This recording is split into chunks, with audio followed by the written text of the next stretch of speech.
सबके पास कहानियाँ बोलने की, तो आपके पास 10 कहानियाँ आप सोच के बैठे हो। चिल्ड्रन आदमी है अक्षय कुमार। बहुत ज़्यादा।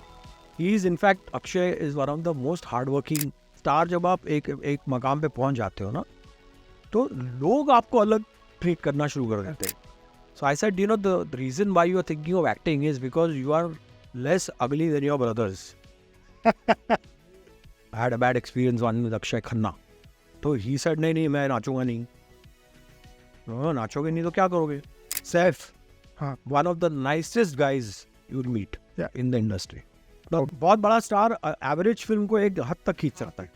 अच्छा, अभी सब ऋतिक रोशन या शाहिद कपूर तो नहीं है कि अच्छा डांस कर रहे हैं तो पब्लिक क्यों देखेगी वो उनके पास? I mean, like I remember once I was doing a show with so many of them. हर गाने पे तालियां, हर गाने पे तालियां, हर गाने। It is the responsibility of the channel to deliver innovative content consistently.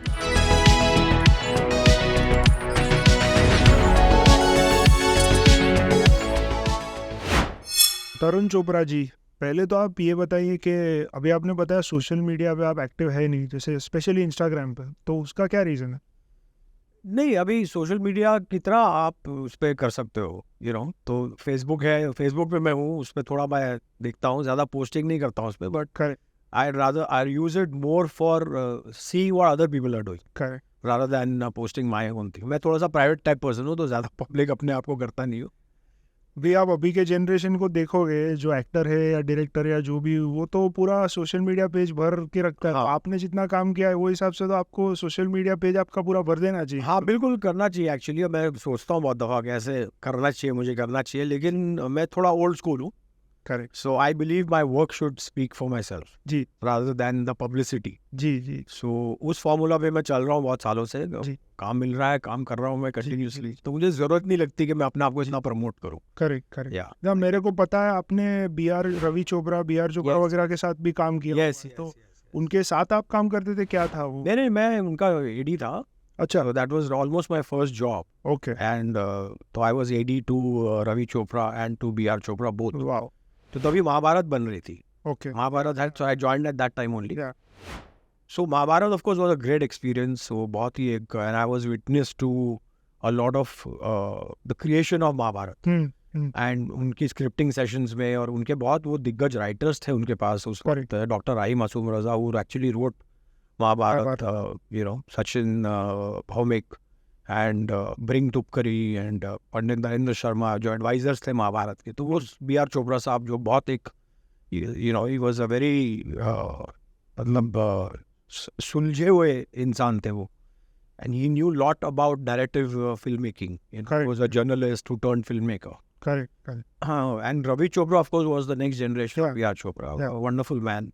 तो उनके साथ हम लोग सब स्क्रिप्टिंग सेशंस में जब बैठते थे, तो it was a great learning experience, you know, correct. Because जिस तरह का इनपुट वो करते थे, एंड यू नो जिस तरह की वो डिस्कशंस करते थे, और कास्टिंग जिस तरीके से हुई, यू नो, महाभारत की कास्टिंग बहुत ऊपर नीचे गई। And in fact I at that time was taking the auditions for almost the entire cast. Correct.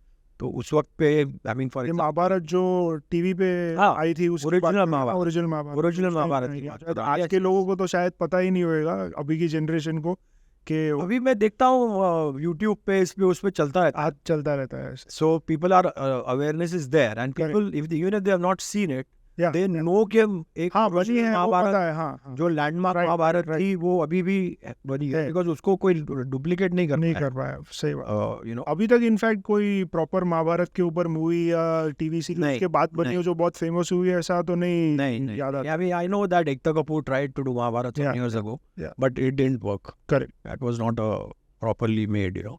Correct. हाँ, तो so like for example, you know, उस टाइम पे Juhi Chawla was shortlisted for Draupadi's role. ओह, हाँ, Okay. she was already cast. अब Changi Pandey was cast for Abhimanyu's role. ओह, हाँ, तो आप उस टाइम पे थे उनके साथ जब ये कास्टिंग? ये सबके ऑडिशंस बने लिए हैं। क्या बात। हाँ हाँ, फिर अभी विजेंद्र घाटगे तो जूही चावला और इनमें क्या मतलब प्रॉब्लम आई, क्यों नहीं, प्रॉब्लम नहीं हुई। क्या हुआ एक्चुअली, ओरिजिनली दूरदर्शन ने रामायण और महाभारत दोनों साथ में अप्रूव की। हाँ, फिर उनको थॉट आया कि historically Ramayan had was before Mahabharat. Correct. In the book. जो जैसे मतलब हाँ हुआ था, जैसे हुआ था, बिल्कुल पहले के रामायण हिसाब से वो हुई थी, पहले रामायण हुई थी, उसके बाद फिर महाभारत हुई थी, तो पहले वो हम आएगी। टेलीकास्ट भी ऐसे करेंगे। अच्छा, पहले रामायण रामायण टेलीकास्ट करके फिर करेंगे, फिर महाभारत। महाभारत टेलीकास्ट करेंगे। ओके। तो वो रामायण पहले उन्होंने डाल दिया, उसके चक्कर में, रामायण के चक्कर में इतना अभी दे डिडंट नो कि रामायण कितना चलेगा। हाँ हाँ, उन्होंने अप्रूव किया था 1 आध साल के लिए, करेक्ट। बट दे थॉट के maybe it go on for more, so they couldn't give a date to Mahabharat. Okay, तो उस चक्कर में 3 साल महाभारत डिले हो गई। तो उसमें डेट्स वगैरह एक्टर्स की इधर उस, उसमें जो ओरिजिनल कास्टिंग हुई थी वो पूरी हिल गई। फिर करेक्ट करेक्ट, तो जूही को फिर वो फिल्म मिल गई। राजू बन गया जो। नहीं, नॉट राजू बन गया जेंटलमैन। और फर्स्ट फिल्म वाज सल्तनत अच्छा, सल्तनत, okay with Sunny Deol. Okay. तो फिर वो इस पे काम नहीं हाँ, कर तो वो उसको मिली, फिर उसने वो फिल्म साइन कर ली। चंकी पांडे के साथ भी वही हुआ, उसको पैदाश निरानी की फिल्म मिल गई। ओके। विजेंद्र घाटगे वाज कास्ट एज भीष्मा, हाँ, ही गॉट बुनियाद, ओके, सो फिर पूरा वो चेंज। बुनियाद में चले गए। तो ऐसे करके पूरी casting, Mukesh Khanna was given the role of Dronacharya oh, originally. Okay. हाँ, लेकिन विजेंद्र घाटगे फिर आ नहीं पाया, so they needed somebody to do Bhishma. तो फिर आपने ये तो बताया, ये वो फेज है जब आप ये चोपड़ास के साथ बी.आर. चोपड़ा के साथ काम कर रहे थे। हाँ तभी वो फिल्म्स भी बना रहे थे जी, वो सब कुछ करते थे। वो आर्ट फिल्म्स भी करते थे, वो टेलीविजन शोज भी कर रहे थे, वो फिल्म्स भी कर रहे थे। तो देयर वर 2 फिल्म्स जो being made at that time. Okay Ravi Chopra was making a film called Dahleez okay with Jackie Shroff and Meenakshi Seshadri and Raj Babbar. And Chopra Saab was making a film called Avam, which Okay. was with Rajesh Khanna, Smita Patil, and Poonam Dhillon and Nana Patekar. Okay. तो वो दोनों फिल्मों में मैं AD था। तो ये आपका मतलब आप इनके टच में कैसे आए? मतलब ये आपकी स्टार्टिंग ऑफ द जर्नी थी या ये पहले हाँ, आपने कुछ किया और फिर आप यहाँ So पहुंचे? my father was also a film producer and director. Okay So he made about 10-15 films in his time in the 50s and 60s and 70s. So तो आप भी चोपड़ा है, वो भी चोपड़ा है, कुछ कनेक्शन नहीं के सिर्फ कोई blood connection नहीं है, but they were friends. Okay They were friends. So my father, he was making smaller films and he was doing well in that. And उसमें से 2-3 फिल्में उनकी काफ़ी फेमस भी हुई, चली भी। एक जॉनी वॉकर एक फिल्म थी उनकी, it was called Johnny walker, okay जिसमें जॉनी वॉकर ही हीरो थे, वो अच्छी चली थी। Subsequently he wanted to make a bigger film, correct. so he made a film called Ghazal, जिसमें सुनील दत्त और मीना कुमारी ओके, और Prithviraj Kapoor and Rahman and music by Madan Mohan, ये आपके फादर ने प्रोड्यूस की थी? Produce and direct Oh, both, directed. and lyrics by Sahir Ludhianvi. तो वो फिल्म उन्होंने बनाई, गजल। लेकिन अनफॉर्चुनेटली वो फिल्म चली नहीं, it was a big flop okay and it caused a lot of financial loss to my father. And because it was a big film, Muslim social type थी वो, Okay. तो he overspent in that and all that. तो उसके वजह से वो फिर उनको डेट वेट आ गया। And then he made another film after that called Jawhar Mahmood in Hong Kong, which was a commercial pot boiler, okay जिसमें IS Jawhar and Mahmood were the main. तो वो काफ़ी फिल्म चली वो। Okay हाँ, but again he face losses in that because वो Hong Kong में shoot की उन्होंने, और जब वापस आ रहे थे वो, तो उसमें से एक रील जो थी वो एयरलाइन ने घुमा दी। Oh so he had to reshoot in Bombay, oh God. Put up sets again. तो उसमें मतलब पैसा उन्होंने बनाया, लेकिन वो काफ़ी लग भी गया। आज के टाइम पे तो ऐसा पॉसिबल नहीं है ना कि आपने कुछ शूट किया और कुछ लूज हो जाए। पहले रील का जमाना था तो ऐसा होता था। हाँ, पहले होता था, अभी नहीं होता। अभी नहीं होता। अभी आप बैकअप्स इतने लेते हैं। हाँ पहले क्या रील्स जो थी वो एक्सपेंसिव भी थी, वो हाँ, negative used to be very तो ऐसा भी होता था कि आप शूट उतना ही करें जितना मतलब हाँ। शूट ज्यादा करेंगे उतना खर्चा बढ़ते जाता। हाँ, absolutely, you have to be very conscious on negative, you have to be very conscious. Okay तो उतना ही आप करते थे, और उससे ज़्यादा अगर आप करो तो फिर इमीडिएटली आपका ओवर बजट हो जाता है, एंड ऑल दैट। करेक्ट। हाँ, लेकिन अभी वो इशू तो नहीं है, बिकॉज डिजिटल पे इट्स लॉट ईजियर, आप काफ़ी शूट कर सकते हो। It's only a matter of hard disk, okay है ना? ठीक। या तो अभी आप फिलहाल मूवीज बनाते हैं, OTT पे करते हैं Yeah. फिलहाल आप मतलब what all do you do? आप क्या क्या अभी? या सो एक्चुअली मेरा क्या है कि मैं पहले से ही मेरी जो पर्सनालिटी है वो मेरे को डिक्टेट करती है कि मैं अलग अलग चीज़ें करूँ। करेक्ट, मेरा माइंड एक जगह एक चीज पे नहीं चिपकता नहीं है। तो अगर मैं एक चीज़ कर लूँ, फिर आई वांट के नेक्स्ट समथिंग एल्स कुछ और कुछ और। तो fortunately I have had the opportunity to do everything. And in fact, I mean, I don't say this as a, I say it proudly, not as a bragging thing, but मैं और किसी director को जानता नहीं हूँ जितना उतना varied काम किया जितना मैंने किया है. It's a fact. So I started originally with an animation series. उसके बाद मैंने एक डॉक्यूमेंट्री बनाई. उसके बाद मैं नॉन फिक्शन टेलीविजन में आ गया. फिर मैं एड फिल्म्स मैंने की. फिर मैं इवेंट्स में आ गया. फिर मैं फिक्शन टेलीविजन पे आ गया. फिक्शन में भी मैंने बहुत जॉनर्स टच किए. और इवन नॉन फिक्शन में बहुत जॉनर्स हैं. तो उसमें हर जॉनर को मैंने टच किया. फिर मैंने एक फिल्म बनाई. फिर एड फिल्म्स तो मैं कर ही रहा था कंटिन्यूसली. वो मैं कर रहा था काफ़ी. उसके बाद वेब सीरीज मैंने की है. अभी आपकी एक वेब सीरीज अभी पिछले महीने रिलीज हुई है. और क्या नाम है उसका? State. It is called State versus Ahuja. और ये अश्मित पटेल जिसमें. Yes, Ashmit Patel is the lead in that. Okay. So वो अभी बस it just come on air. Okay. अभी रिलीज हुई है वो. ओके. तो अभी आप बता रहे थे कि आपने, जैसे आपने कहा, मैंने भी पढ़ा था कि जितना काम आपने शायद किया है बहुत कम डायरेक्टर्स ने इतने सालों में किया होगा. नहीं, मैं तो बहुत कम भी नहीं बोलूंगा. है ही नहीं. जितना जॉनर्स मैंने टच किया है ही नहीं एक सिंगल डायरेक्टर मेरे अलावा मुझे लगता है जिसने ये सारा इतना वेरिड काम किया हो. नहीं, तो फिर आपको ये लगता है कि आपने जितना काम किया उसके कंपैरिजन में आपको उतना फेम या उतना रिकग्निशन मिला जितना आप डिजर्व करते थे? क्योंकि मैं भी सरप्राइज हूँ कि आपने इतना काम किया है. तो अभी बहुत सारे डायरेक्टर्स जो है एक आध मूवी बनाते हो, फेम मिल जाती है. तो वो ये रीजन है कोई, मतलब कि क्या? Okay, let me answer that question with a question only. Okay, so आपने फ्रेंड्स देखा? हाँ. फ्रेंड्स 10 साल चला है ना. It's one of the biggest successes ever in the history of entertainment. Correct.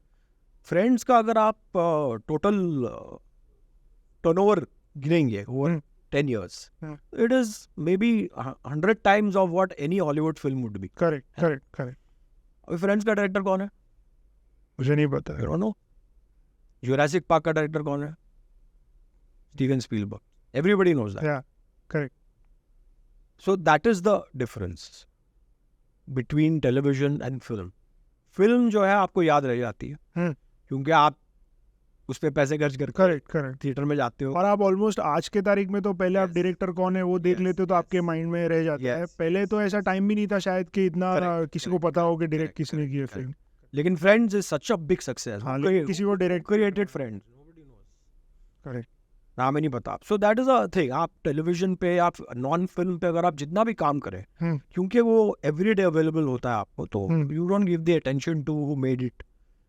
उसके पीछे कौन है, बिकॉज कितना देखोगे आप, कितना याद रखोगे आप टेलीविजन चैनल अगर आप 10 चैनल देख रहे हो, अवेलेबल है आपको, हर चैनल पे 50 शो चल रहे हैं, 500 शो चल रहे हैं, किस किस का डायरेक्टर का नाम देखोगे आप.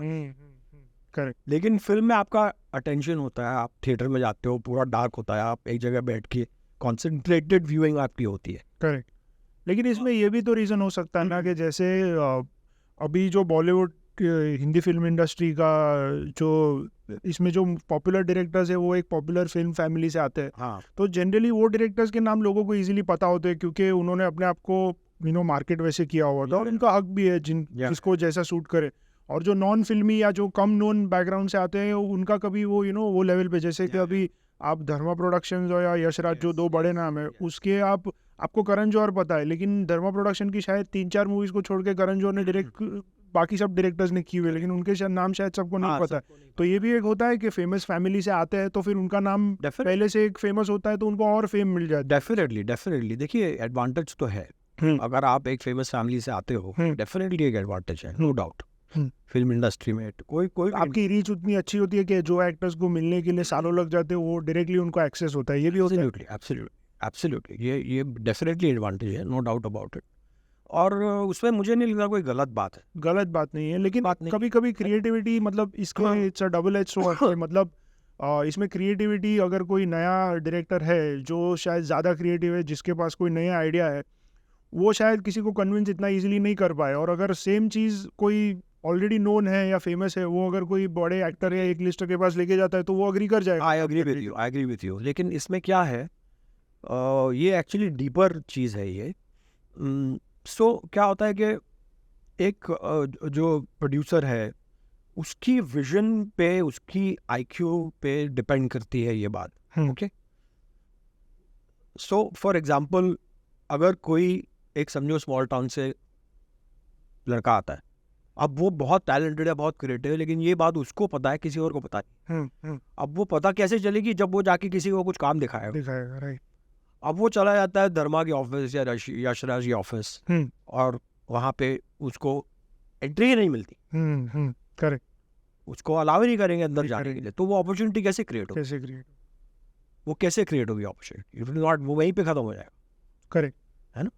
तो आपके हिसाब से अगर कोई ऐसा है, डायरेक्टर है या एक्टर है या जो भी है, जो जिसको लगता है कि उसमें टैलेंट है, उसको सिर्फ एक ही चीज़ पता है कि मेरे पास टैलेंट है, उसके अलावा उसके पास कोई एक्सेस नहीं है, फाइनेंशियली भी वो बहुत ज़्यादा साउंड नहीं है कि वो खुद खर्चा करके कुछ बनाए, या ना उसके ऐसे कॉन्टैक्ट्स है, तो वो शुरू कहाँ से करे? मतलब उसका फर्स्ट स्टेप क्या? बहुत मुश्किल है उसके।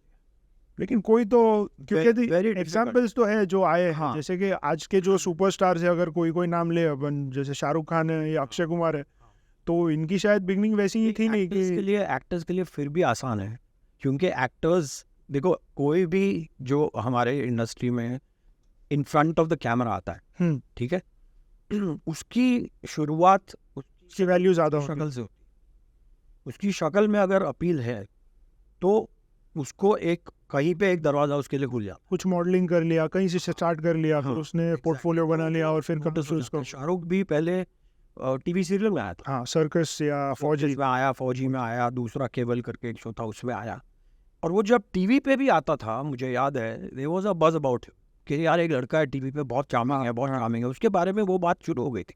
करेक्ट।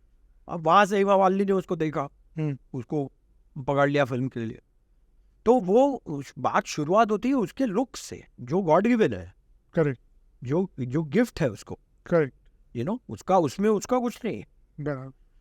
तो अगर आपके पास नहीं है, अगर आप एकदम बिलो एवरेज टाइप बंदे हो, तो फिर आप कैसे, सिर्फ आपको टैलेंट बेचना है, तो पहली बात तो यही मुश्किल है। तो फिर बात आ जाती है किसमें, कि सूटेबिलिटी पे, क्या मेरे पास ऐसा रोल है आपके लिए जो आपकी पर्सनैलिटी को सूट करता है, जो आपको सूट करता है। करेक्ट, है ना? उस पे बात आ जाती है। अब वो मेहनत उसको करनी पड़ेगी, ऑडिशन पे ऑडिशन देना पड़ेगा उसको, जब तक किसी को लगे नहीं कि हाँ ये बंदा सूट कर रहा है। वो होता है कभी कभी। करेक्ट। तो एक डायरेक्टर या राइटर या इनके लिए तो और टफ है, उनका ऑडिशन क्या होता है? बहुत टफ है, मैं कह रहा हूँ। क्यों? पर अभी देखे तो आयरनी है कि अपनी इंडस्ट्री को जरूरत तो ज्यादा राइटर्स या डायरेक्टर्स की है, वेरी टफ, क्योंकि आइडियाज की शॉर्टेज है, एक्टर्स की तो शॉर्टेज नहीं है। एक्टर्स तो अभी तो सबको ऑलमोस्ट देखेंगे तो ओटीटी आने के बाद बहुत सारे एक्टर्स ऐसे थे जिनको नहीं काम मिल रहा था, उनको काम मिल रहा है, लेकिन आइडियाज जो है वो तो राइटिंग से आएगी। ऑल्सो इसमें क्या, अनफॉर्चुनेटली हमारे इंडस्ट्री में राइटर्स को ड्यू नहीं मिलता, उनको वेटेज नहीं दी जाती, बिकॉज अनफॉर्चुनेटली हमारे इंडस्ट्री में हर डायरेक्टर, हर प्रोड्यूसर ये सोचता है कि मैं भी राइटर हूँ, मेरे पास भी सब्जेक्ट है, मेरे पास भी कहानी है जी। सबके पास कहानियाँ बोलनी। करेक्ट। तो आपके पास 10 कहानियाँ आप सोच के बैठे हो, अब एक राइटर आता है, वो आपके लिस्ट में 11वां नंबर पर है ऑलरेडी, फिर वो आपको कुछ सुनाता है, आपको ठीक लगता है, so you don't give him that much due. लेकिन वो राइटर अगर ये अपॉर्चुनिटी अपने लिए बार बार क्रिएट कर रहा है, 10 लोगों से मिलता है, 20 लोगों से मिलता है, 30 लोगों से मिलता है, 50 लोगों से मिलता है, वहाँ पे कहीं पे एक अपॉर्चुनिटी पॉसिबल हो जाती है, क्रिएट हो जाती है, जहाँ पे एक मेकर को शायद लगे कि ये राइटर जो है, ये इसका सब्जेक्ट अच्छा है यार, इसको मुझे, लेकिन वो भी उसके सूटेबिलिटी पे डिपेंड करता है। करेक्ट। उस वक्त पे उसको क्या बनाना है, उस वक्त पे वो क्या है। अभी मुझे याद है, there is a famous case of a film called Prem Rog, which was written by a journalist called Kamna Chandra, who was a journalist who had no idea about the film industry. But she thought of this story at one point. And she just called Raj Kapoor on the phone and said, I'm a journalist. और मैं आपको एक कहानी सुनाना चाहती हूँ। Correct. अब ये राज कपूर की ग्रेटनेस है, उन्होंने बोला आप आ जाइए ऑफिस मेरे। आज के ज़माने में कोई बोलेगा नहीं है। लेकिन अभी तो मैंने सुना ये भी होता है कि कोई बड़ा प्रोडक्शन हाउस होता है या कोई डायरेक्टर होता है, तो ऐसे कोई आइडिया के लिए उसके पास आता है कोई नया, जिसके पास कोई फ्रेश आइडिया है, तो बहुत सारी बात ये भी होता है कि उसने आइडिया सुनाई, अभी आपने वो आइडिया ले ली और आपने उस पर, तो इसमें कोई कॉपीराइट वाला तो सिस्टम होता नहीं है, तो कोई अभी कॉपीराइट अभी आ गया है इंडिया में, लेकिन एम्बिग्विटी है उसमें। लेकिन एक छोटा आदमी जिसने कोई आइडिया सोचा हो वो कहाँ कॉपीराइट कराने जाएगा अपने आइडिया को, तो ये भी होता है। उस टाइम पे तो लोग भी ऐसे थे कि आपने अगर बताई है तो वो आपके साथ ही बनेगी चीज़। देखिए, एक तो आप एक बात पूरी इंडस्ट्री को समझना चाहिए कि पूरे वर्ल्ड में, not only in India, concept पे कॉपीराइट नहीं होता। Correct. There is no concept पे कॉपीराइट। करेक्ट। आप स्क्रिप्ट का कॉपीराइट कर सकते हो जो लिखी हुई है, लेकिन आप बात कर रहे हैं मेरी आइडिया तो मेरा ही ये होगा, ये नहीं हो सकता। जैसे अभी शोले फिल्म बनी, Sholay was about a man who hires two goons to destroy a dacoit. Correct. अब ये लाइन पे कोई भी फिल्म बना सकता। करेक्ट। लेकिन उसके प्ले आउट में सिमिलैरिटी नहीं होनी चाहिए, तब कॉपीराइट आ जाता। करेक्ट। लेकिन ये लाइन पे दीवार जो फिल्म बनी थी, एक माँ के दो बेटे हैं, एक स्मगलर बन जाता है, ये तो उसके बाद शायद 10 बार बन चुका है। इस पे आप कितनी नहीं लगा सकते, नहीं लगा। So that people don't understand. वो सुना देते हैं। अब वो कॉन्सेप्ट किसी को अच्छी लगी तो वो चोरी कर लेते। You can't do anything about it. That's a hazard of the film industry. Correct. So फिर आपने ये भी बताया कि अवार्ड शोज वगैरह में आपने काम किया। हाँ। तो कौन से अवार्ड शोज? फिर स्टारडस्ट या फिर? हाँ, स्टारडस्ट मैंने 8 साल लगातार किया। अच्छा। और उसको हमने एज अ ब्रांड ट्रीट किया। We built up the brand over the years. आप डायरेक्टर थे वो शो? हाँ, बिल्कुल। सो स्टारडस्ट हम उसको क्रिएट करने से लेके उसका फाइनल टेप जो हम डिलीवर करते थे चैनल को, वो पूरा प्रोसेस हम करते the entire thing. So we used to create the whole thing in entirety. तो इसमें जो होस्टिंग होती है, जो बीच में थोड़ा सा परफॉर्मेंस होता है, होस्टिंग में कॉमेडी, ये सब डायरेक्शन आपका होता है। और स्टार्स के परफॉर्मेंसेस जो होते हैं वो उनके पर्सनली होते कोरियोग्राफ, या उसमें भी आपका डायरेक्शन? नहीं, पर्सनल कोरियोग्राफर नहीं आता उनका किसी का। कभी वो पूरा इवेंट एक कोरियोग्राफर करता है। फिर आपकी जो शो का जो थीम है उसके हिसाब से आप डिज़ाइन करते हो कि ये परफॉर्मेंसेस होंगे, ये होंगे, वो होंगे। उसके हिसाब से आप डिज़ाइन करते हो, कोरियोग्राफर को बुला के उनको ब्रीफ देते हो। फिर वो बैलेंस करना पड़ता है कि स्टार्स की कौन से गाने चल रहे हैं, कौन से नहीं चल रहे हैं, कौन सा हिट है, कौन से, according to that. Correct.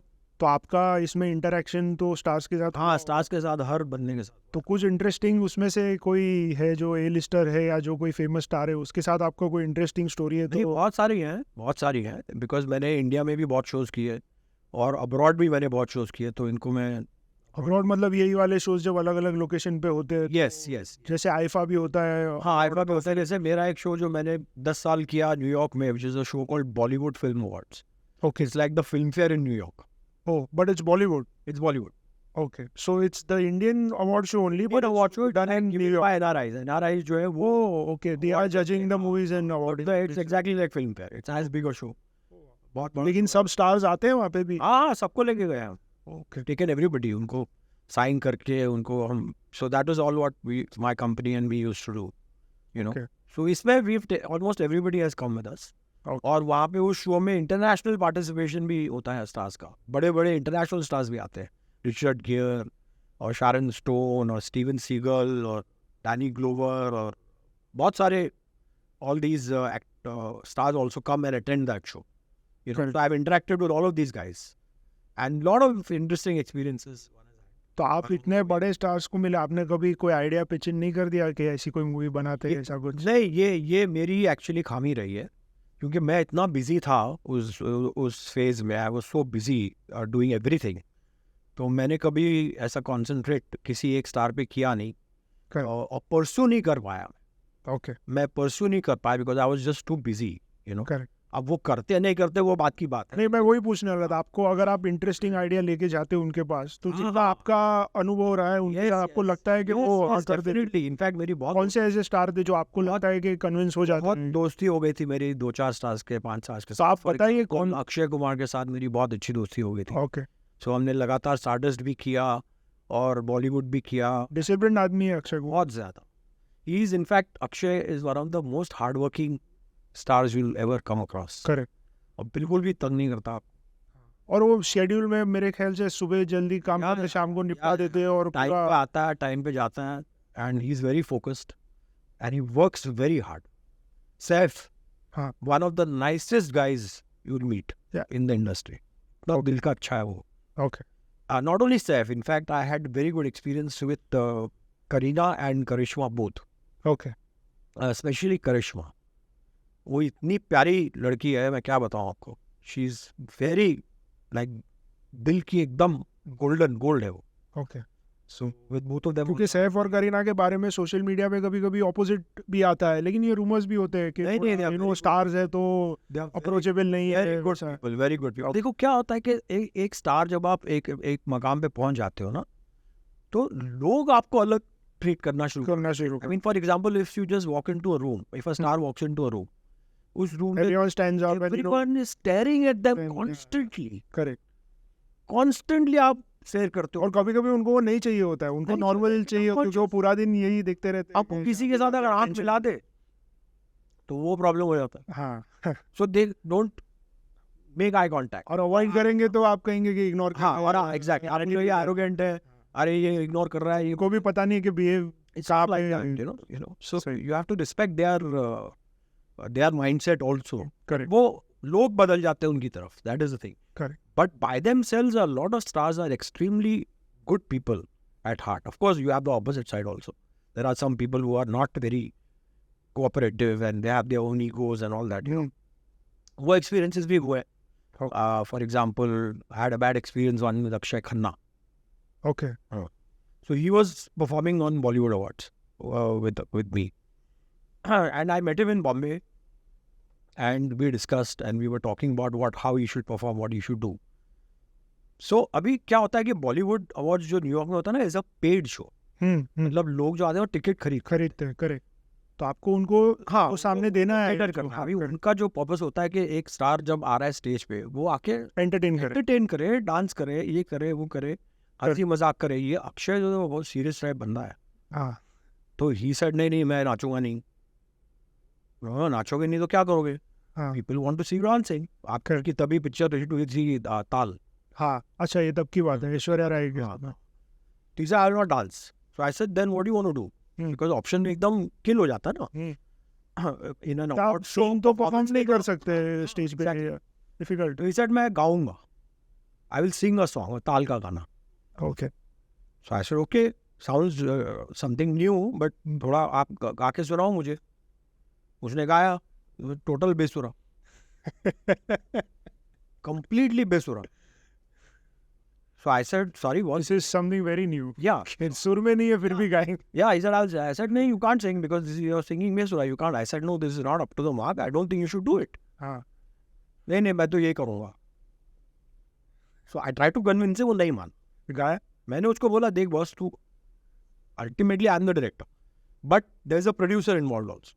Producer has already signed you. He has already announced you. तो ये जब भी साइन करते तभी ये सब फिक्स नहीं होता कि आपको डांस नहीं, क्रिएटिव मीटिंग तो बाद में होती है ना. अच्छा.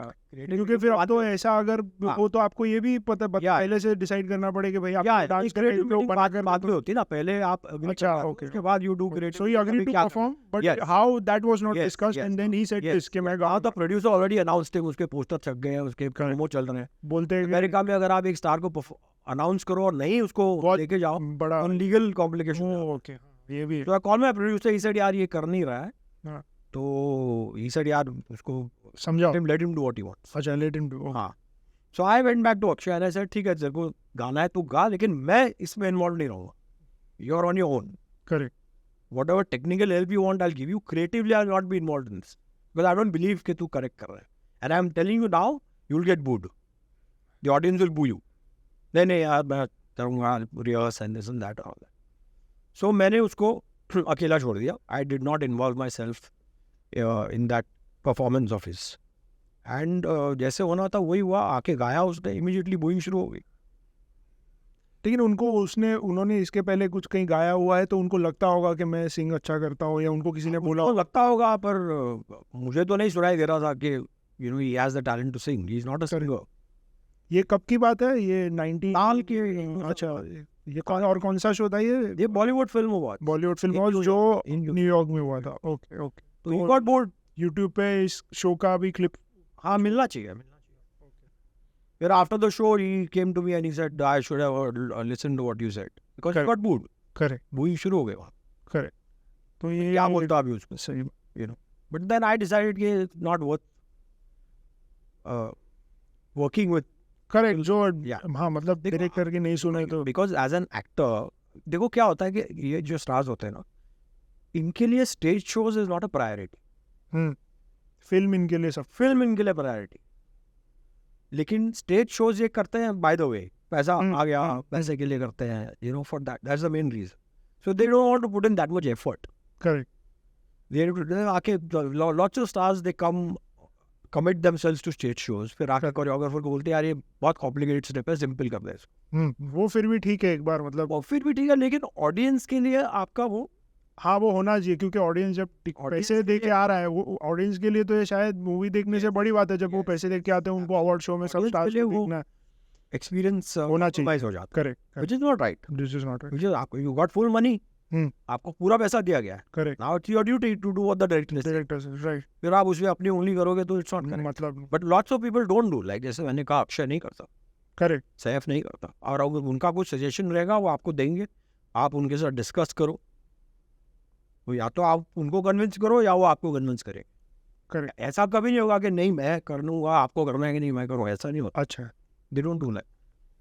तो लेकिन इसके लिए शायद ये रीज़न है कि ओवर द इयर्स आप देखेंगे तो ऑफ लेटली अवार्ड शोज का इंपॉर्टेंस बहुत कम हो गया है, क्योंकि बेसिकली अभी ऑडियंस भी इवॉल्व हो गई है कि आपको इतनी सारी चीज आप कितनी कि आप लो क्वालिटी परफॉर्मेंस अगर देते रहोगे तो किसको देखना है? आप कितनी बार करोगे? सही बात है ना, सही। देखो फिल्म पे क्या होता है, आप क्लोजअप ले सकते हो, आप करेक्ट, कटिंग होती है, ये होता है वो होता है, एक्सपीरियंस इज डिफरेंट। और इसमें डांसर एक्सपोज भी हो जाता है ना, जो अच्छा, अभी सब ऋतिक रोशन या शाहिद कपूर तो नहीं है कि अच्छा डांस कर रहे हो तो पब्लिक क्यों देखेगी? वो उनके पास तो दूसरा भी कंटेंट, क्रिएटिविटी बहुत कुछ कर सकते हो, लेकिन स्टार का उनको करना भी रेडी होना चाहिए। You should be willing to do it. I mean, like I remember once I was doing a show with Sonu Nigam.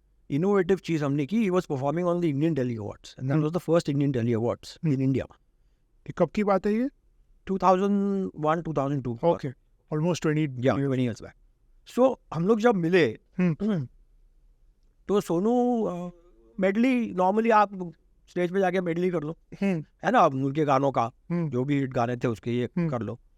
हम दोनों डिस्कस कर रहे थे, and I knew him from earlier also, I had met him earlier 2-3 times. एक equation था हमारा, कुछ अलग करते हैं यार, कुछ अलग करते हैं, लेट्स डू समथिंग डिफरेंट। क्या करें, हिंदी फिल्म गाने अगर नहीं करना तो क्या करें? तो बातों बातों में I suggested to, I said, you know, so he, I said, Sonu, do you know the songs of the past Hindi TV shows, TV serials? Okay. He says, yes, I know. मतलब जो टाइटल स्टार्टिंग में title song play होता है जो, हाँ, उसकी अब देखो ये कैसे, अब he knew the title song of Ramayan, वाह, महाभारत, बुनियाद, उस जमाने में खानदान, ये जो है जिंदगी, नुक्कड़, ये सारे सुपर हिट शोज थे उस टाइम, सुपर पता देगा, और उसको हर गाना याद था। मेडली बना दी। हाँ, हम बोला यही करता है यार, you perform this only. So he also, उसका देखो, उसकी ग्रेटनेस देखो, ही सेड यार ये पता नहीं ऑडियंस को पसंद आएगा कि नहीं, because this is not Hindi film song, इस पे आप नाच नहीं सकते, it's just the experience of listening to the song, and nostalgia पे जा रहे हैं हम। करेक्ट। सो ही सेड यार रिस्क तो है, बट लगता है कि हमको people will like it, but there is a risk. तो ही सेड मैं एक काम करता हूँ, मैं मेडली रेडी करके रखता हूँ, और as a performer whenever I go on stage, मैं ऑडियंस को रीड करता हूँ। उनको वो तब डिसाइड पहले एक डेढ़ आइडिया आ जाएगा कि करना है नहीं करना, ऑडियंस रिसेप्टिव है कि नहीं मेरी परफॉर्मेंस को। करेक्ट। तो मुझे ऐसे लगेगा ना कि रिसेप्टिव नहीं है तो मैं नहीं करूँगा, मैं ड्रॉप करके I will straight go to the medley. I said done. So we did that, and boss you can't believe what response we got. Every song he sang, there was a standing ovation. People had tears in their eyes. And because पूरी TV industry थी वहाँ पे, correct, and they could identify with, हाँ, क्योंकि ये award भी TV show से, और उसमें उन्होंने तो इनफैक्ट ये ज्यादा सेंसिबल था कि बॉलीवुड गाए जो, तो उसने 20, 22, 25 जो उस टाइम के जो सुपर हिट टाइटल सॉन्ग्स थे, इंक्लूडिंग रामायण, महाभारत, नुक्कड़ एंड खानदान, सारे उसने एक के बाद एक हर गाने पे तालियां, हर गाने पे तालियां, हर गाने पे तालियां, मतलब लोग खड़े होके, and people give such an amazing response to that, it was like the highlight of the show. इतना वो सुपर हिट हो गया। तो आप कर सकते हो, ऐसा नहीं है, लेकिन the performer has to be receptive. Correct, that And his goal has to be to make the performance better rather than doing what I want to do. Yes, absolutely. तो ऑडियंस को समझ के आप कर सकते हो, ऐसा नहीं है, you know. Correct. Yeah. अभी थोड़ा OTT पे आते हैं. जी. अभी OTT लास्ट थोड़े साल में जो ऐसा पिकअप हुआ है कि मेरे ख्याल से टीवी को तो बहुत पीछे, स्पेशली जो यंगर ऑडियंस है उसके परसेप्शन से पीछे छोड़ दिया है टीवी को.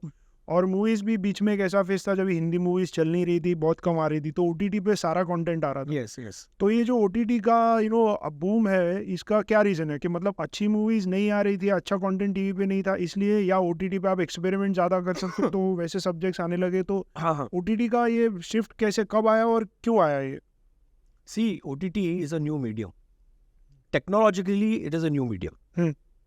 ये मीडियम 5-7 साल पहले था नहीं था. ठीक है ना. It is coming to you via the internet. Correct. ठीक है ना. और इसकी जो ऑडियंस है लार्जली अर्बन ऑडियंस है, एजुकेटेड ऑडियंस है. So that is by definition only they are different from the television audience. Correct. And from the film audience. दोनों करेक्ट. अलग है ये. करेक्ट. अभी पिछले 5-6 साल में ये मीडियम डेवलप हो गया और बहुत फास्ट मूव कर रहा है.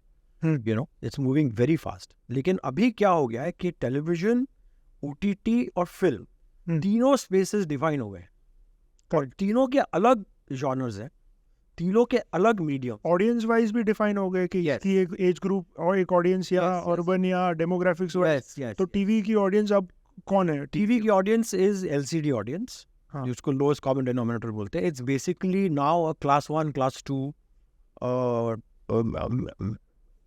and even lower than that. मतलब मेट्रो सिटीज में कम है, मेट्रोज में कम है. डेफिनेटली कम है.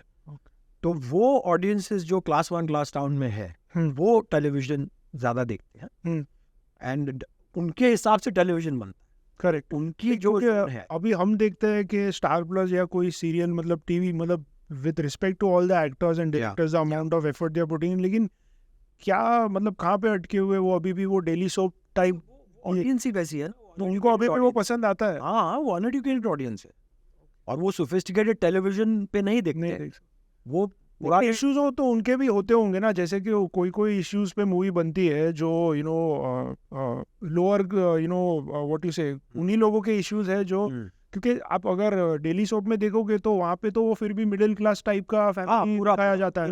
और ये जो अपन जो ऑडियंस की बात कर रहे हैं जो शायद विलेजेस में, स्मॉलर टाउन्स में, वो तो शायद उससे भी नीचे का एक क्लास है. तो उनको वो कनेक्ट क्यों फील होता है वहाँ पे कि या तो वो अस्पायर करते हैं वो क्लास का बनने के लिए, तो उनको वहाँ पे रिलेटेबिलिटी दिखती है शायद. वो उनसे रिलेटेड इश्यूज है ना, फैमिली ड्रामाज.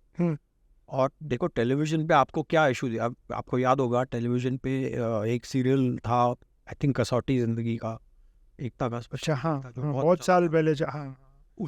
उसमें जो एक एपिसोड था उन्होंने 1-1.5 महीना वो एपिसोड को चलाया था और उसकी बहुत हाईएस्ट रेटिंग थी वो 1.5 महीने की. उसमें इशू क्या था कि वो कुकर कभी फटने वाला है. उस पर 1.5 महीना उन्होंने खींचा कि बहू आएगी वो किचन में और कुकर फटेगा. That was the issue. अब ये जो इशू है इससे कनेक्ट हो जाते ना, बिकॉज जो वहाँ को लगता है ये हमारे साथ भी हो सकता है, तो ये वैसा एब्सोल्युटली, क्योंकि वो उसी पे उनकी identification, you relate to that. Correct. So you get stuck on that. Correct. तो वो ऑडियंस है, वो अनएजुकेटेड ऑडियंस है. लेकिन ऐसा भी है कि वहाँ पे जो यंगर ऑडियंस है वो फिर भी ये नहीं, मतलब ये जो थोड़ी ओल्डर मिडिल एज या ओल्डर ऑडियंस है, ये हाउसवाइफ्स हैं बेसिकली. क्योंकि अभी अगर कोई स्कूल में नहीं, लेकिन अगर कॉलेज का कोई बच्चा होगा तो वो भले थोड़ा लोअर क्लास से भी आता होगा, वो क्या डेली शोप देखेगा, वो OTT देखेगा या यूट्यूब देखेगा या कुछ भी, वो OTT भी नहीं देखता. फिर क्या मतलब वो किस चीज की ऑडियंस है? वो सिगरेट फिल्में देखता है मोबाइल के ऊपर. नहीं, वो तो वो है, लेकिन कंटेंट अगर उसको सब अपने हिसाब से देखते हैं ना. अभी तो सब अवेलेबल है. करेक्ट. सब अवेलेबल है. अभी OTT के लिए उसको इंटरनेट लेना पड़ेगा. तो अभी तो फोन में सबके इंटरनेट होता है, 5G है. अग्रीड. लेकिन वो OTT क्यों देखेगा? वो मतलब सब्सक्रिप्शन का पैसा लगेगा. एग्जैक्टली. करेक्ट.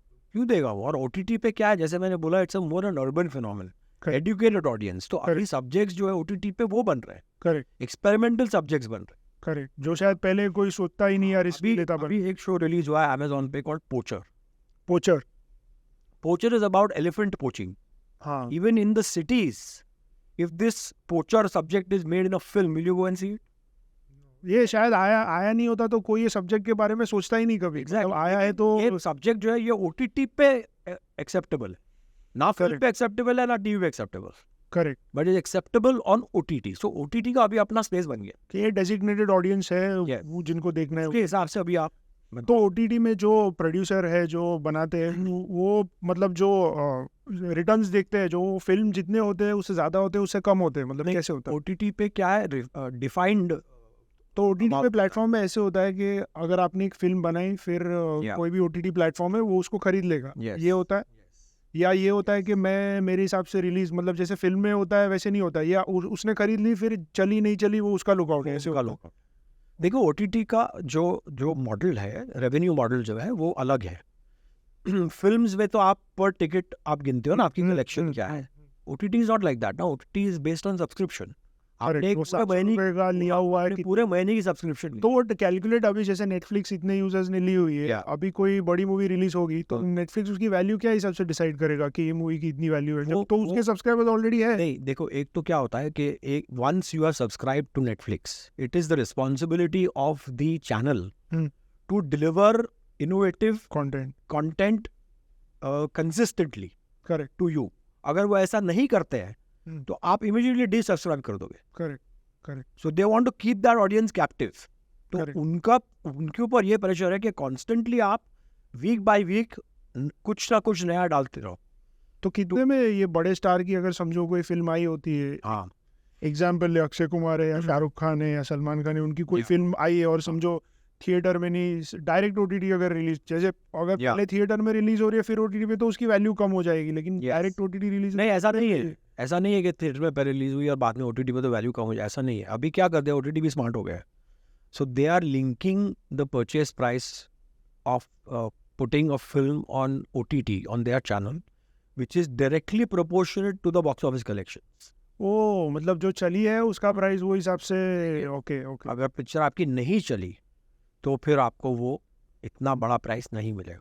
तो फिर तो ये लोग, लेकिन डील तो कई बार OTT की तभी कर देते हैं ना, जो स्मार्ट फिल्म मेकर्स होते हैं वो जब थिएटर में रिलीज करते हैं उसी टाइम पे OTT की डील साथ में कर लेते हैं, हाँ, कर क्योंकि लेते उनको हैं, पता है कि इसमें रिस्क है, हाँ, इतने में जा रही है तो बेच दो। लोअर प्राइस में बेचते हैं, करेक्ट, लोअर प्राइस पे कमिट कर देते हैं, लेकिन उसमें ऑप्शन चैनल को रहता है कि वो लास्ट मिनट पे भी रिफ्यूज कर सकते हैं। पिक्चर अगर पूरी डब्बा हो गई, हाँ टोटल फ्लॉप हो गई, तो then they have the option not to pick it up, correct. वो छोड़ देते हैं फिर। इसीलिए आप अभी बड़ी फिल्में तो रिलीज हो जाती हैं OTT पे, बिकॉज उनकी एक डिफाइंड ऑडियंस है ना। अभी डंकी पिक्चर जैसे थिएटर में इतनी नहीं चली, एक OTT पे लोग देख ही लेते हैं देख इसको, लेते हैं। है ना। बहुत सारे लोग थिएटर में नहीं गए देखने के, तो जो OTT पे देख ले। कई लोगों का थिएटर में नहीं जाने का रीजन ये भी होता है कि रिव्यूज अच्छे नहीं है तो टिकट का पैसा नहीं खर्चा करना, Definitely. लेकिन अगर OTT पे सब्सक्रिप्शन है और फ्री है तो Definitely, that is the prerogative of the audience. Correct वो क्यों जाएगा देखने भाई। करेक्ट। पहले का टाइम भी Choose. स्टार आया तो कोई भी नहीं, audience भी देखे है, वार्डन्स भी है, स्मार्ट हो गई इरेस्पेक्टिव, लेकिन अभी वो करते हैं ना, हाँ। चूज करते हैं, करेक्ट चूज करते हैं, वेट करते हैं एक दिन, यार let's see the review, what is the response. कुछ 10 लोग अगर आपको बोल रहे हैं अच्छी पिक्चर है तो आप जाओगे देखो। करेक्ट तो इसीलिए मार्केट टफ हो गया करेक्ट। बहुत ज्यादा, है ना। और पूरी चीज अभी कंटेंट पे आ गई, मेरिट पे आ गई। आपकी फिल्म अगर अच्छी है तो आप उस पे यू कैन एक्सपेक्ट नंबर्स, लेकिन वो भी कभी कभी नहीं होता है। नहीं होता, सिर्फ स्टार के वैल्यू पे जरूरी नहीं है कि पिक्चर है, नहीं। Not necessary.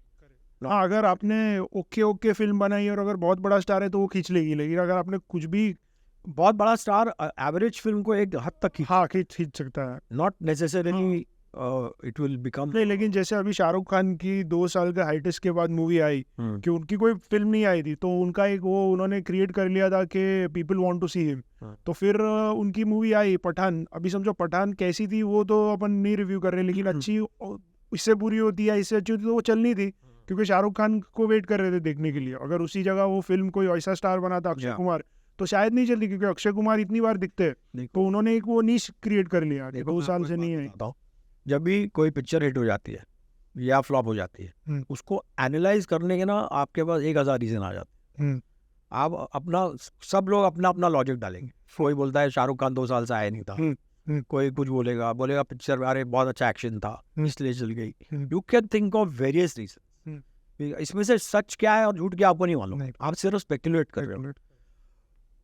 लेकिन डेफिनेटली जब कोई पिक्चर चलती है उसमें मेरिट होता है, करेक्ट तब वो चलती है. इतने सारे लोग, audience can not be wrong ना. करेक्ट ऑडियंस का क्या बेनिफिट है पिक्चर को अच्छा या बुरा बोलने में? कोई बेनिफिट नहीं है. करेक्ट वो फेस वैल्यू पे कर जाता है.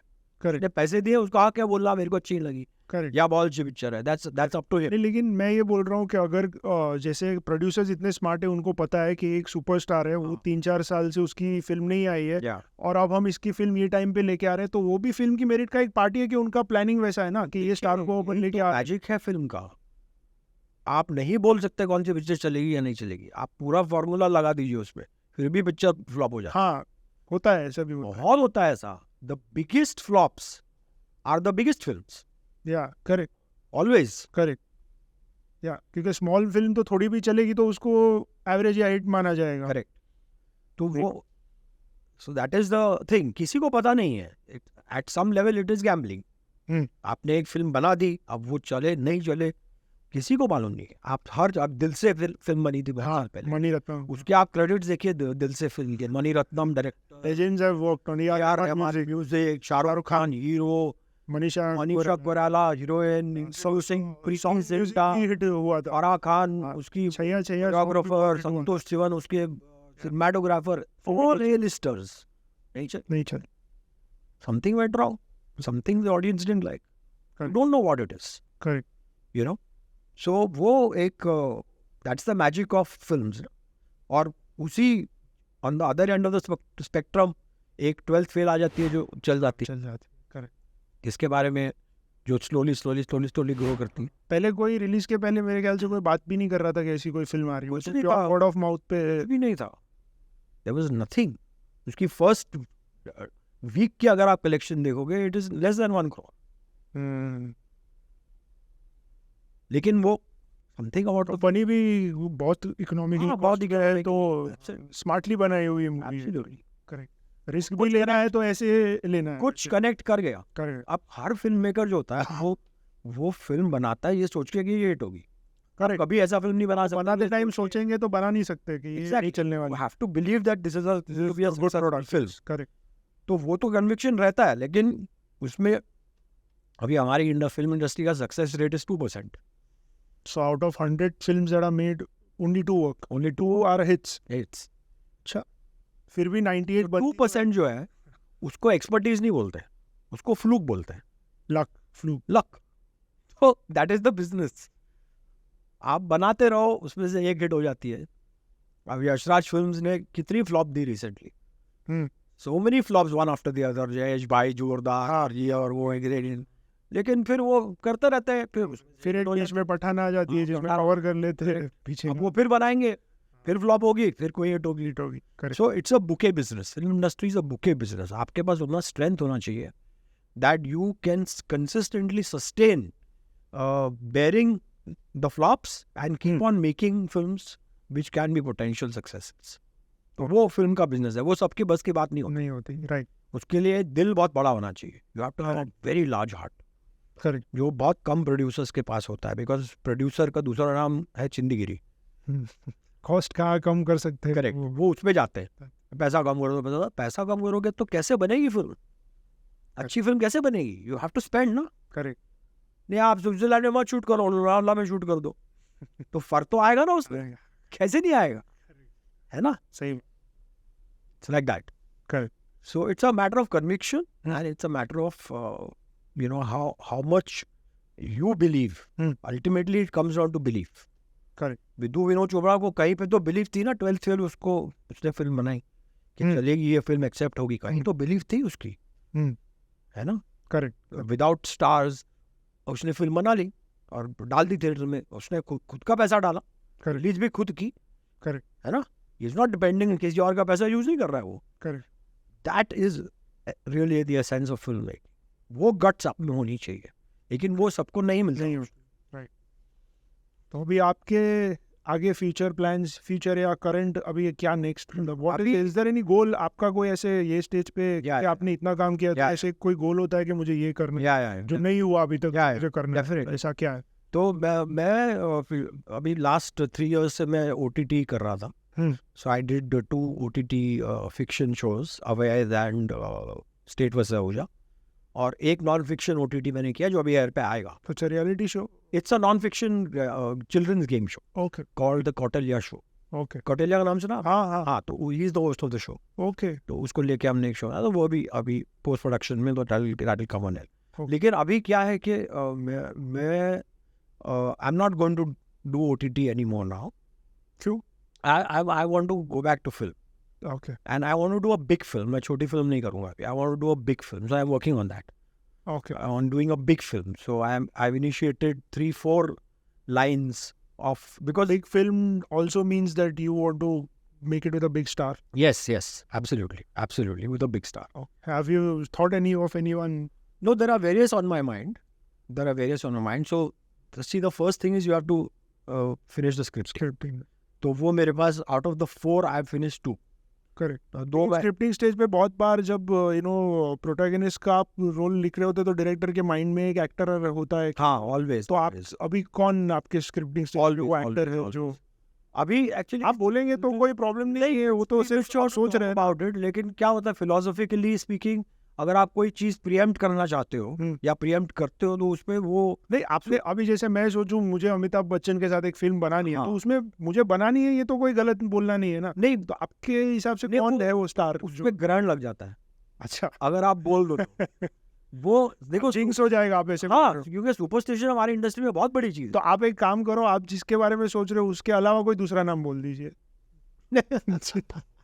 हमको कुछ पता तो चले ना कि आप क्या सोच रहे हो, तो उससे आइडिया है. सो मैं आप ए लिस्टर तो होगा बड़ा स्टार. हाँ, A-lister है, लेकिन मैं आपको, और आपने कहा कि आपको सैफ अली खान और अक्षय कुमार अच्छे लगे. हाँ, तो बहुत. ये दोनों में से कोई होगा. डेफिनेटली ओके, ठीक है. बट उसके अलावा जो, और अक्षय कुमार दोनों में से बहुत ज्यादा पंक्चुअल भी है, बहुत ज्यादा. तो मतलब अक्षय कुमार हाँ, के चांसेस हो सकते हैं. I would love to work with him. और वो क्योंकि जानता भी है मुझे, करेक्ट. तो एक्शन बनाएंगे, कॉमेडी बनाएंगे क्या? नहीं, वो गैंगस्टर ड्रामा है. अच्छा, इट्स अ गैंगस्टर ड्रामा. तो ये तो अच्छा है क्योंकि अक्षय कुमार काफी टाइम से ऐसे रोल में, मतलब और बहुत इंटेंस सब्जेक्ट है. इट्स एक्सट्रीमली इंटेंस सब्जेक्ट, जिसकी अभी मैं वो सब्जेक्ट में नहीं जा रहा. कब तक आप ये ऑन फ्लोर? स्क्रिप्ट उसकी बन गई है, अभी मैं बस उसके कास्टिंग पे लगाऊं. लेकिन उसमें मेरे पास एक बैकअप प्लान भी है. So there is a casting which is there in my mind. Saif Ali Khan नहीं, जो इज नॉट सैफ अली खान, जो क्रिएटिवली मुझे बहुत एक्साइट करता है, because I know this that these 2 actors can really contribute to the film tremendously and they suit the characters. लेकिन उन दोनों को कास्ट करना, it will be very difficult. मतलब दोनों को साथ में कास्ट करना will be very difficult for. मतलब हीरो हीरोइन की बात कर रहे हैं? नहीं, hero film. Okay, It's a 2 hero film. तो 2 ए लिस्टर्स को आपको साथ कास्ट करना. तो बजट वाइज आप बोल रहे हैं कि not budget wise, they they are past their prime, both of them. Okay, तो बजट वाइज इशू नहीं होगा? बजट का इशू नहीं है, सेलेबिलिटी का इशू. अच्छा, वो एक्सेप्ट नहीं होगा डिस्ट्रीब्यूटर्स को, संजय दत्त को. नहीं, नॉट संजय. बोलिए. नहीं, so बताएंगे तो कुछ हमको पता चलेगा ना वैसा. So let me tell you. So I would love to cast in this particular script which I've written, Jackie Shroff and Anil Kapoor. And in my mind, लेकिन ये तो बहुत जबरदस्त कॉम्बिनेशन है ये. इनका अनिल कपूर का तो प्राइम नॉन प्राइम कुछ भी नहीं है, वो चलते रहते हैं. और जैकी श्रॉफ जब अनिल कपूर के साथ आएंगे तो उनका एक कॉम्बिनेशन. पहले उन्होंने बहुत बहुत सारी फिल्में की, 18-20. तो आई थिंक ये अगर अच्छी होगी तो मुझे मेरे माइंड में it is like the comeback film. Correct, दोनों का साथ में. बट वो मार्केट को एक्सेप्टेबल होगा कि नहीं, आई एम नॉट श्योर. बिकॉज वो किस हिसाब से प्रेजेंट करते हैं उसके ऊपर डिपेंड है. नहीं, वो सब्जेक्ट इतना स्ट्रॉन्ग है, बहुत स्ट्रॉन्ग सब्जेक्ट है, and the roles are so powerful that it will be difficult for them to creatively refuse. वो शायद नहीं होगा. और जैकी के साथ मैं काम कर चुका हूँ बहुत साल पहले. दिल्ली में ही वाज द हीरो वाला, I was AD there. Okay, so there is some equation there definitely. So you are in touch with these guys in some way? Often on. अब ये कहीं आप मिलेंगे तो आप बात तो हाँ, definitely. Okay. So I will go for that option also. Okay. I will study that option also, but it's going to be that against the tide option. It's against the tide. Uske against, if I take a sellable hero, then it will be easier. And market acceptability will be higher. Correct. But with these two, but I know कि finally अगर ये दोनों आते हैं और ये अगर film बन जाती है तो मुझे पता है कि वो क्रिएटिवली नेक्स्ट लेवल पे जाएंगे. करेक्ट. Yeah. आपका करियर इतना लंबा रहा है कि आपने ऐसे कई लोगों के साथ काम तो किया होगा जो आज फेमस बन गए हैं. आपने उनके साथ उनके अर्ली डेज में काम किया होगा. हाँ. या किसका शायद पहला काम होगा. या तो ऐसे कौन है जो आज के मतलब फेमस स्टार्स है या अपने अपने फील्ड में, चाहे वो एक्टर्स हो, कोरियोग्राफर हो, सिंगर्स, कोई भी, तो कुछ बताइए आप. या बहुत है. स्पेशली म्यूजिक के फील्ड में काफी है जिन्होंने पहला काम मेरे साथ किया है. वो बहुत तभी यंग भी थे. कोरियोग्राफर्स हैं, ओके, म्यूजिक डायरेक्टर्स हैं. For example Shankar Mahadevan. शंकर एहसान लॉय वाले शंकर महादेवन. ओके. जैसे 1 मिनट जो मेरा शो था उसका टाइटल सॉन्ग उसने गाया था. वो उनका फर्स्ट काम था. ऑलमोस्ट फर्स्ट काम था. या वाह. तो वो कैसे, सिर्फ क्योंकि शंकर महादेवन के बारे में, ये कैसे आपका ये हुआ आपके? नहीं, वो एक्चुअली मैं रंजीत बारोट हमारे म्यूजिक डायरेक्टर थे. हाँ. जो भी इस लिस्ट में है, रंजीत बारोट जो बहुत एक फेमस परकशनिस्ट है, वो एड फिल्म्स करते थे मेरे साथ. तो वहाँ से फिर तो उन्होंने आपको मिलाया. he got Shankar to sing it. Okay. So he said there's a new singer who's come these days and बहुत अच्छा सिंगर है. And so I said yeah, okay, go for it. So that's why we, फिर शंकर के साथ मैंने subsequently और भी ad films किए आगे जाके. करेक्ट. जिसमें उसने कंपोज भी किया और गाया भी दोनों. सो शंकर डेफिनेटली एक नाम है. उसके अलावा there is Ram Sampath. Okay. तो मेरा जो शो था Film Deewane, so he compose the title track for that. Okay. And he was very young at that time. 17 साल. राम संपत तलाश आमिर खान की मूवी में भी म्यूजिक उन्होंने. बहुत बड़े म्यूजिक बिकम क्वाइट. तो उनका भी पहला ही काम पहला 17 इयर्स का था. वो 17 इयर्स ओल्ड मेरे ऑफिस में आके. डेस्टिनी है. अगर इसमें से किसी का भी उस टाइम पे नहीं होता या कुछ भी होता तो आज शायद मतलब वो नहीं होते. फिर डब्बू मलिक जो बाद में मेरे बहुत अच्छे फ्रेंड भी थे. और मतलब ये अरमान मलिक से रिलेटेड है. या ही इज फादर. अच्छा. अरमान एंड अमल's father. अच्छा, they are father and his to break. Yeah. So डब्बू क्या था, he was in Mahabharat. Okay. As an actor. Okay. So he played the role of छोटा भीष्म. Okay. देवव्रत करके कैरेक्टर था, which is the original name of छोटा Bhishma. So that role was given to डब्बू.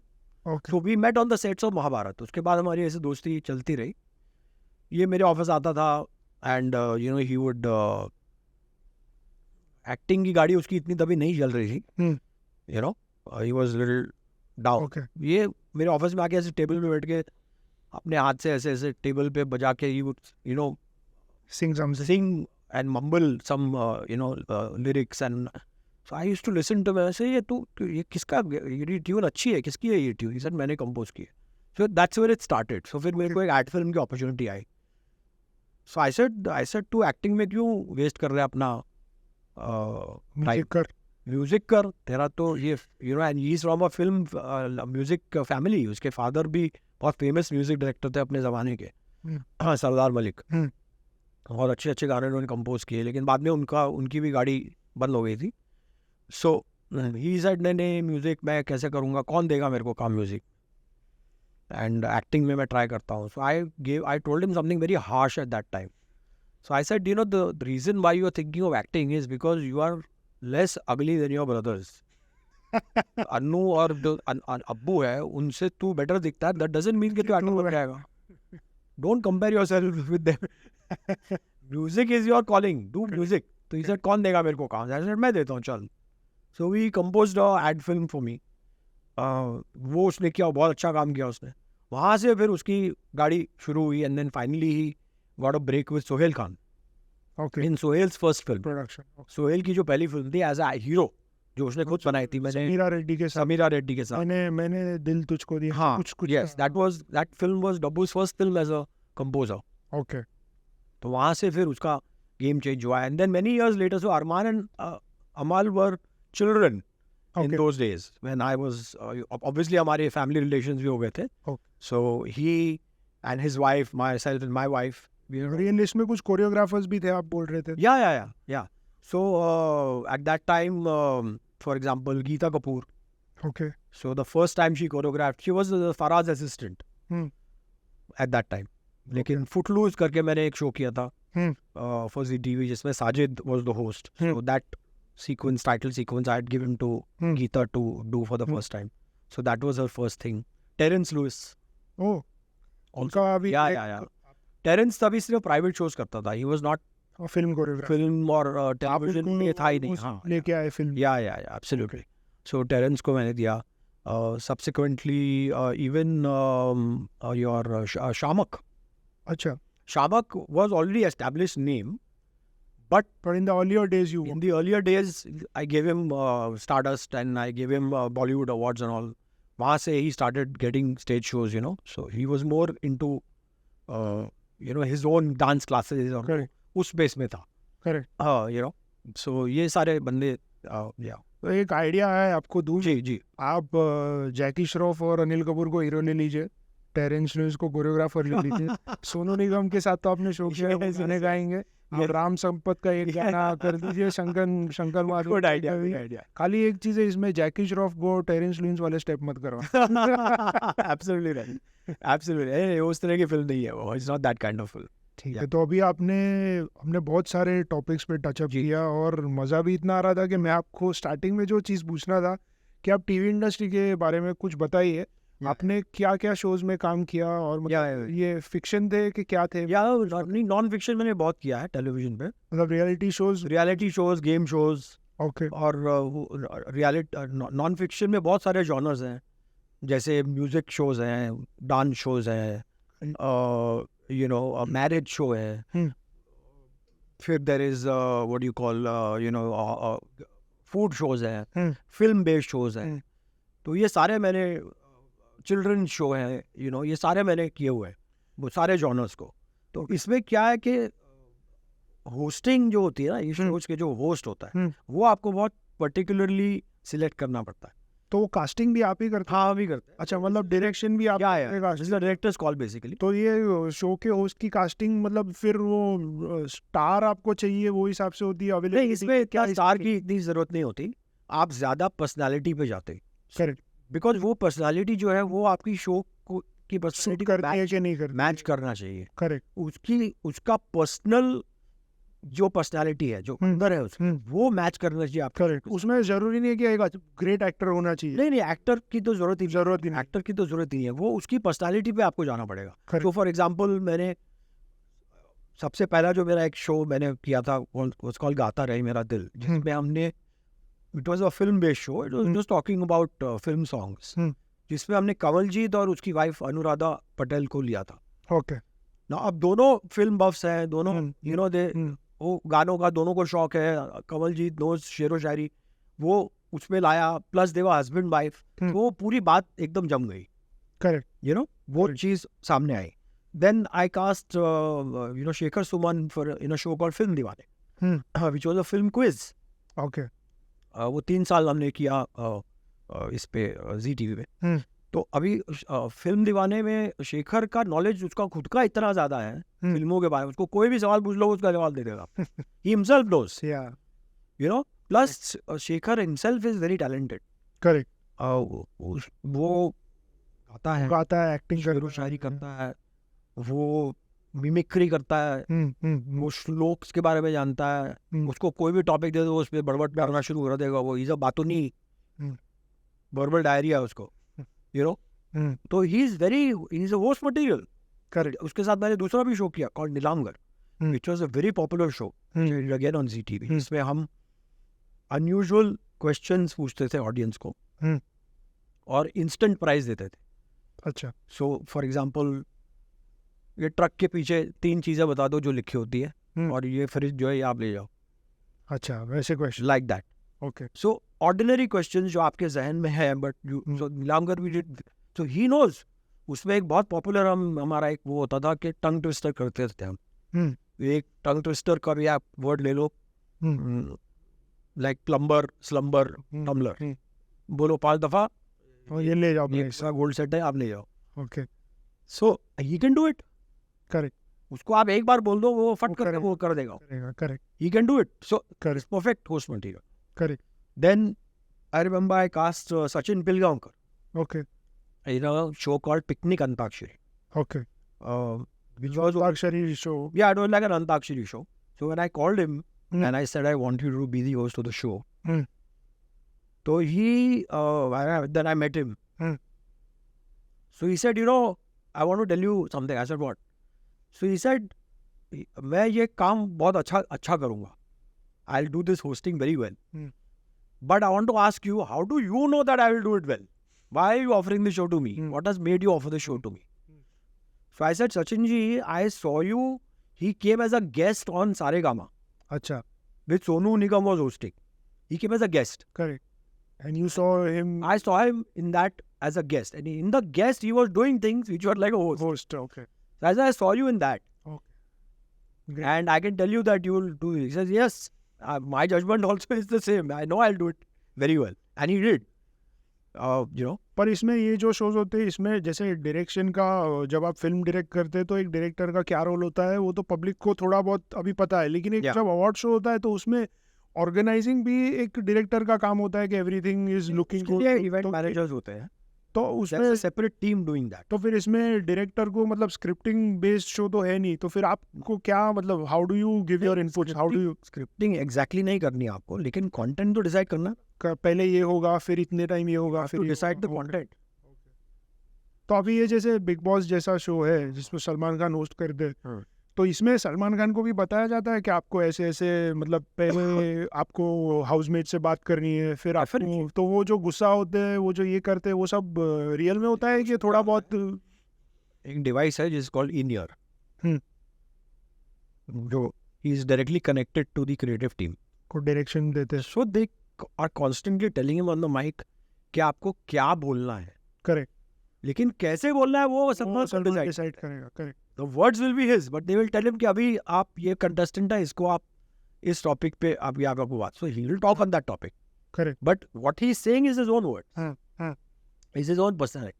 लेकिन फिर ऐसे show में जो सलमान खान ने इतने साल से होस्ट करके पहले बहुत लोगों ने मेरे ख्याल से किया है, थोड़ा टाइम शिल्पा शेट्टी ने किया था, तो इसमें तो कास्टिंग बहुत इंपॉर्टेंट है क्योंकि सलमान की पर्सनैलिटी परफेक्ट बिग बॉस पे जाती है. वो शायद द ग्रेट होस्ट बातों के हिसाब से ना हो, लेकिन जो पर्सनालिटी उनकी है गुस्सा हो जाते हैं, अपसेट हो जाते हैं, रिएक्शन देते हैं, तो वो बिग बॉस के लिए फिट होता है. To choose the host according to the. Correct. इसमें कोई सॉफ्ट होस्ट होगा जो तो वो उसकी पर्सनालिटी चलेगी नहीं, शो बैठ जाएगा. करेक्ट. शो अभी एक शो हमने किया था स्टार यार कलाकार, जो बहुत पॉपुलर था, जिसमें हमने फिल्म बेस्ड शो, गाने वाने ये वो टाइप का था, लेकिन अलग था थोड़ा.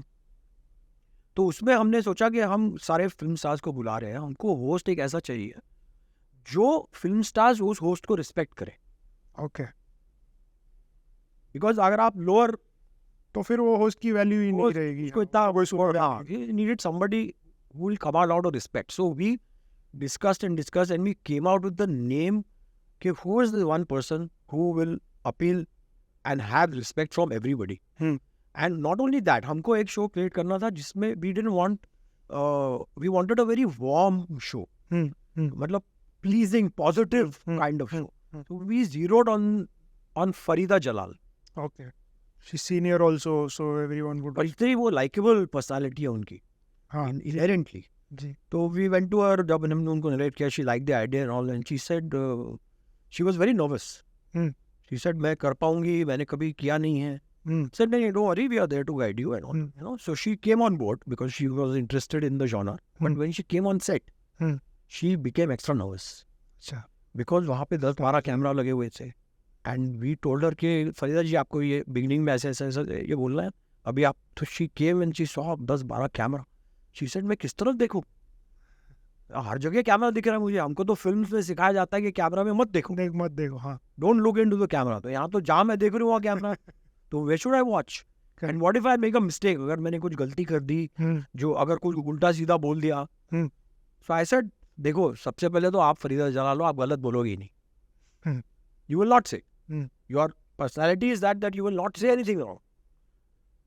That faith we have got in you. Number 2, अगर आपने कर भी दी गलती, कट हो जाएगा.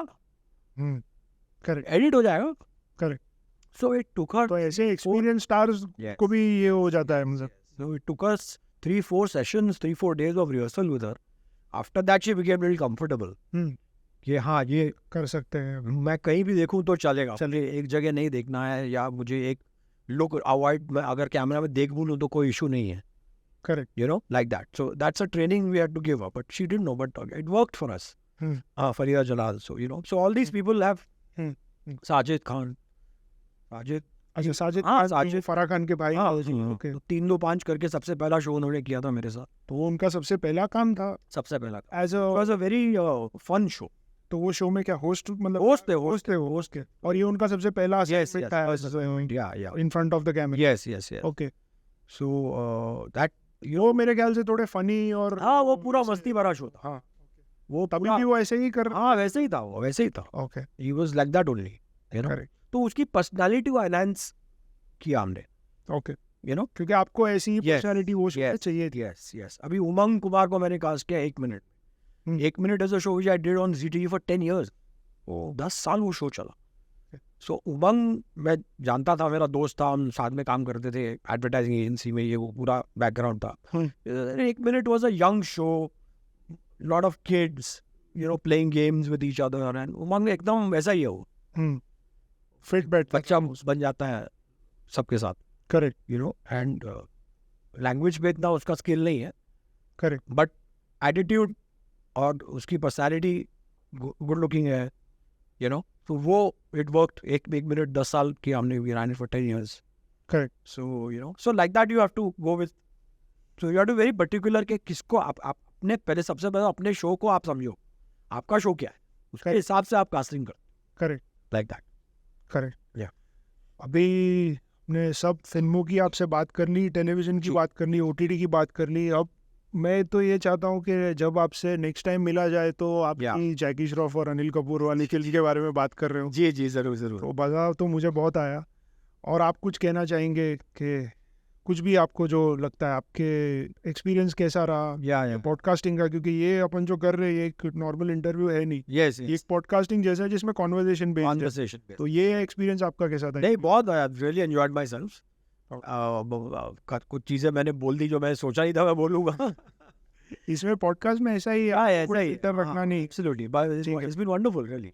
अच्छा, अगर आपको लगा तो आप एक प्रॉमिस करिए कि जब आपकी अनिल कपूर और जैकी श्रॉफ वाली फिल्म रिलीज होने आएगी तभी भी आप आएंगे, तब ये नहीं कहेंगे कि अभी मैं नहीं आऊंगा। मैं नहीं ऐसे क्यों बोलूंगा, you will definitely love to come. ठीक है, absolutely. Thank you so much.